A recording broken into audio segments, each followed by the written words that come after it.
La théorie des implicatures de Grice et la théorie de la pertinence de Sperber et Wilson. Cours de pragmatique.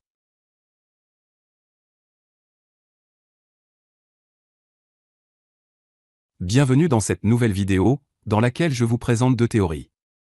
Ces deux théories sont liées l'une à l'autre. Il s'agit de la théorie des implicatures de Grice et de la théorie de la pertinence de Sperber et Wilson. La deuxième s'inscrit dans la lignée de la première. C'est en quelque sorte un développement de la première théorie. C'est parti!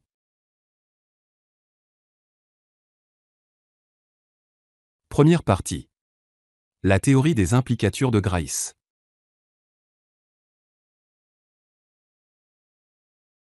Introduction. Herbert Paul Grice, 1913 à 1988, est un philosophe du langage et linguiste britannique. Paul Grice a commencé sa carrière au Royaume-Uni, mais a passé les dernières années de sa vie aux États-Unis. Il s'est fait connaître pour ses travaux dans le domaine de la pragmatique linguistique. Paul Grice a élaboré une théorie sur la signification dans le discours de tout locuteur avec autrui. Il part du principe que la compréhension du discours se fonde sur le fait que dans la conversation entre plusieurs personnes, il existe des règles tacites qui doivent être acceptées par tous les participants à la conversation.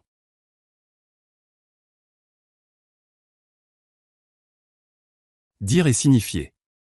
Grice a été le premier philosophe à étudier de façon systématique le fait que, dans l'usage quotidien, on signifie plus que ce que l'on dit littéralement. Sa thèse s'articule autour d'un système de règles que les participants à la conversation exploitent pour calculer le sens ajouté à l'énoncé exprimé. Dans le contenu sémantique exprimé par l'énoncé d'une phrase P dans un contexte C, Grice fait la distinction entre deux notions. 1. Ce qui est dit, au sens propre de l'énoncé, par P, dans C. 2. Ce qui est impliqué et ce que le locuteur cherche à communiquer en formulant cet énoncé. Tandis que la première notion concerne la sémantique, la seconde relève de la pragmatique. Prenons l'exemple suivant. A. Quelle heure est-il? B. Le facteur vient de passer. Pour comprendre que B est bien une réponse à A, et que son interlocuteur n'est pas en train de se moquer de lui, le récepteur du message doit faire appel au contexte, à savoir que le facteur passe habituellement à 10 heures du matin. Par conséquent, il est 10 heures du matin. Contenu dit, le facteur vient de passer. Contenu signifié, il est 10 heures du matin. Séparer ces deux notions est de la plus haute importance, et constitue l'une des contributions les plus claires de Grice à la sémantique et à la pragmatique. Principe de Grice. Paul Grice est l'auteur de la théorie sur la manière d'employer le langage, théorie énoncée sous la forme de maximes. La théorie pragmatique de Grice est définie principalement par deux principes. Le principe de signification naturelle, comprendre un énoncé revient pour le destinataire à reconnaître l'intention du locuteur. Le principe de coopération, les inférences que tire le destinataire sont le résultat de l'hypothèse que le locuteur coopère, c'est-à-dire participe à la conversation d'une manière efficace, raisonnable et coopérative. Principe de coopération. Rendez votre contribution conversationnelle telle qu'elle est requise, au moment où elle intervient, par les objectifs ou directions acceptées de l'échange dans lequel vous êtes engagé. Grice 1967. Autrement dit, 1. Vous êtes engagé dans un échange. 2. Vous avez accepté les directions et les objectifs de l'échange. 3. Rendez votre contribution conversationnelle telle qu'elle doit être, au moment où elle intervient. Grice analyse ce concept et le traduit en maxime conversationnelle.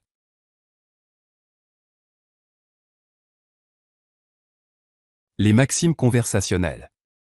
A. Maxime de quantité. 1. Votre information doit contenir autant d'informations que nécessaire, principe d'informativité. 2. Votre information ne doit pas contenir plus d'informations que nécessaire, principe d'exhaustivité. B. Maxime de qualité, ou de véridicité, principe de sincérité. Que votre contribution soit véridique. 1. N'affirmez jamais ce que vous croyez être faux. 2. N'affirmez pas ce pourquoi vous manquez de preuves.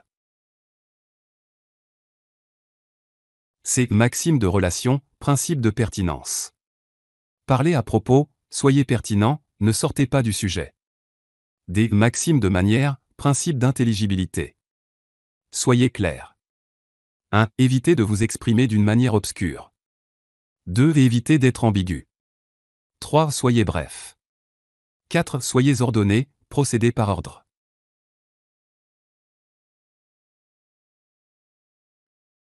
Les implicatures conversationnelles. Les implicatures conversationnelles résultent de l'application des maximes conversationnelles. Si le locuteur, basé sur l'une ou l'autre des maximes, infère une proposition quelconque, on dira qu'il a tiré de l'énoncé du locuteur une implicature conversationnelle. La récupération d'une implicature conversationnelle est le résultat d'une inférence gouvernée par les règles pragmatiques universelles, ou maximes. Exemple 1. A. Je suis en panne sèche. B. Il y a une pompe à 2 pas. D'ici à comprendre, tu peux trouver de l'essence à cette pompe. Exemple 2. A. Viendras-tu en excursion avec nous?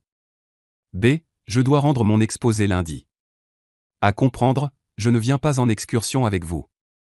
Grice appelle ce genre d'inférence des implicatures conversationnelles. Les implicatures conversationnelles. Exploitation des maximes. Par hypothèse, le locuteur doit se conformer aux maximes. Nous devons pouvoir expliquer une violation apparente des maximes. Exemple 1. A. J'ai pris des vacances. B. À comprendre, le locuteur a pris des vacances. Exemple 2. A. D'après ce que j'ai entendu, son père serait parti en Suisse. B. À comprendre, le locuteur n'a pas de preuves suffisantes que son père est parti en Suisse.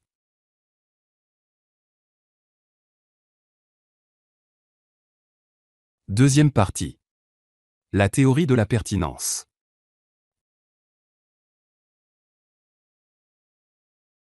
En 1986, Dan Sperber et Deirdre Wilson publient un ouvrage intitulé « Relevance, Communication and Cognition » qui propose une théorie de la communication humaine.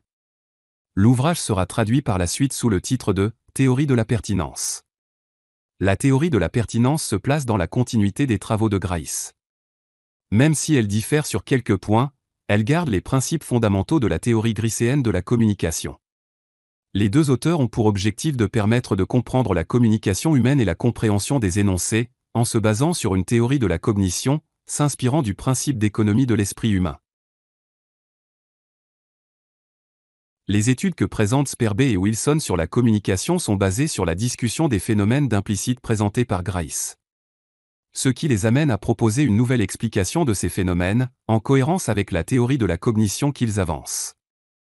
Leur objectif est de proposer une théorie qui intègre le modèle du code et le modèle inférentiel, dans lequel les dimensions codiques et inférentielles de la communication sont conçues comme deux aspects complémentaires, dont il faut rechercher la relation. L'aspect le plus connu des travaux de Grice est certainement la solution qu'il a proposée pour expliquer comment l'auditeur parvient à récupérer l'intention du locuteur, ce qui lui permet de comprendre le sens de son énoncé. Selon Grice, l'auditeur raisonne par inférence logique, en se guidant sur un principe et des règles qui régissent le fonctionnement des conversations. Le principe proposé par Grice est le principe de coopération, qui prescrit au locuteur d'être coopératif, à savoir de faire en sorte que sa contribution corresponde au but et à la direction de l'échange dans lequel il est engagé. Sperber et Wilson conservent notamment l'idée, selon laquelle la récupération de l'intention du locuteur est au cœur de la communication verbale. Selon eux, les aspects codiques de la communication jouent un rôle premier dans la compréhension de la communication. Ils permettent de dégager les prémices à partir desquelles les processus inférentiels vont conduire aux intentions du locuteur. Pour rappel, le modèle codique correspond à la construction morphosyntaxique de l'énoncé, ou selon Grice, à ce qui est dit, le modèle inférentiel à ce qui est inféré par raisonnement, ce que le locuteur a l'intention de dire. Sperber et Wilson sont également d'accord sur le fait que les locuteurs attendent de leurs interlocuteurs que leurs propos soient pertinents. En revanche, ils ne pensent pas que ces attentes de pertinence soient régies par le principe de coopération et les maximes conversationnelles. Certes, les locuteurs doivent coopérer pour se comprendre, mais pas dans le sens de Grice. Selon Sperber et Wilson, l'ensemble constitué par les maximes de Grice et par son principe de coopération peut être remplacé par un principe unique, le principe de pertinence. Selon Sperber et Wilson, la pertinence est un trait spécifique à l'esprit humain et la tendance de la cognition humaine est de maximiser cette pertinence en fonction des hypothèses disponibles. La théorie de la pertinence s'intéresse également à la façon dont l'esprit humain fonctionne en situation de communication. Cette propriété unique, le principe de pertinence, permet d'expliquer comment les individus sélectionnent les informations particulières, qui retiendront leur attention à un moment donné. Les énoncés ne sont pas les seuls éléments pertinents, les pensées, les croyances, les souvenirs et les composantes de l'environnement où a lieu la communication le sont aussi.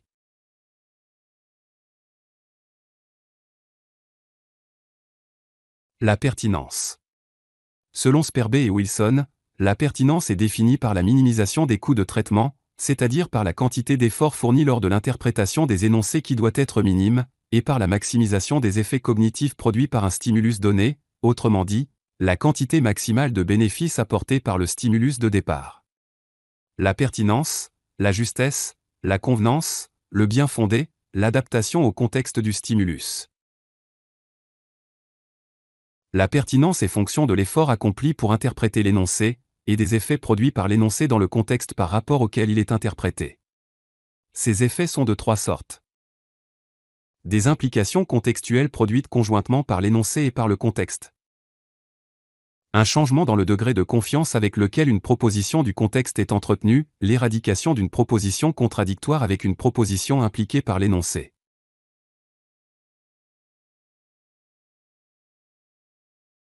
Le contexte. Chaque énoncé est donc interprété relativement à un contexte qui n'est pas donné de prime abord, mais construit énoncé après énoncé. Ce contexte est sélectionné grâce au principe de pertinence. Le contexte est constitué de propositions qui viennent de l'interprétation des énoncés immédiatement précédents, des connaissances encyclopédiques dont l'individu dispose sur le monde, et des connaissances immédiatement disponibles par l'intermédiaire de la perception de l'environnement physique dans lequel se déroule la communication. L'interprétation de l'énoncé, enfin, ne se réduit pas à une paraphrase de l'énoncé, mais inclut les implications contextuelles que l'on peut tirer de l'énoncé.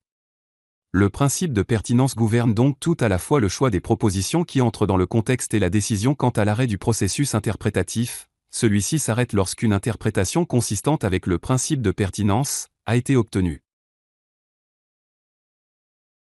Prenons un exemple. Deux personnes sont en train de discuter. Personne A, sais-tu si Lila a pu obtenir son rendez-vous?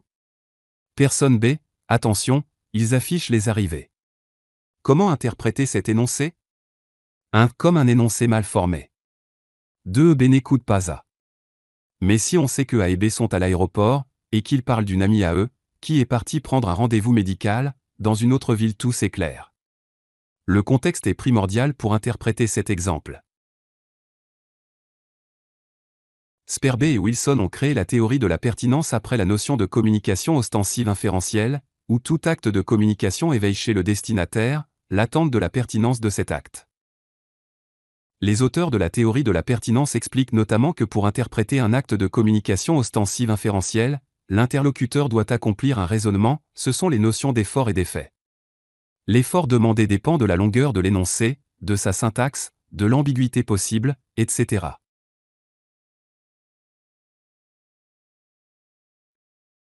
Le modèle de la communication ostensive inférentielle. Selon Sperber et Wilson, 1989, la communication ostensive inférentielle implique deux niveaux d'intention.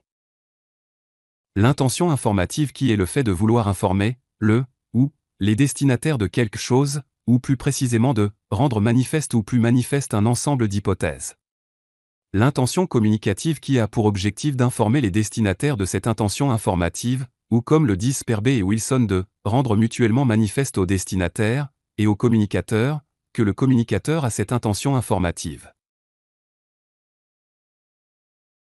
La notion de communication ostensive inférentielle est directement liée au principe de pertinence, c'est parce que le locuteur manifeste son intention communicative, ostension, que l'interlocuteur est porté à avoir une attente de pertinence optimale, et c'est parce que son intention informative peut ne pas être entièrement explicite, que l'interlocuteur est amené à faire des inférences guidées par le principe de pertinence, pour récupérer cette intention informative, aspect inférentiel.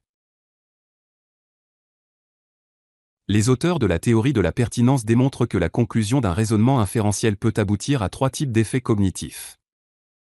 L'acquisition d'une nouvelle information, un changement de la force de conviction, renforcement ou atténuation, la disparition totale d'une croyance, grâce à l'apport d'une nouvelle information plus convaincante que l'ancienne. La théorie de la pertinence explique ainsi pourquoi l'interlocuteur accepte de traiter les actes de communication par modèle inférentiel, car si un interlocuteur estime qu'une information vaut la peine d'y prêter attention, c'est qu'elle est pertinente, et il fournira donc l'effort nécessaire pour en faire une interprétation.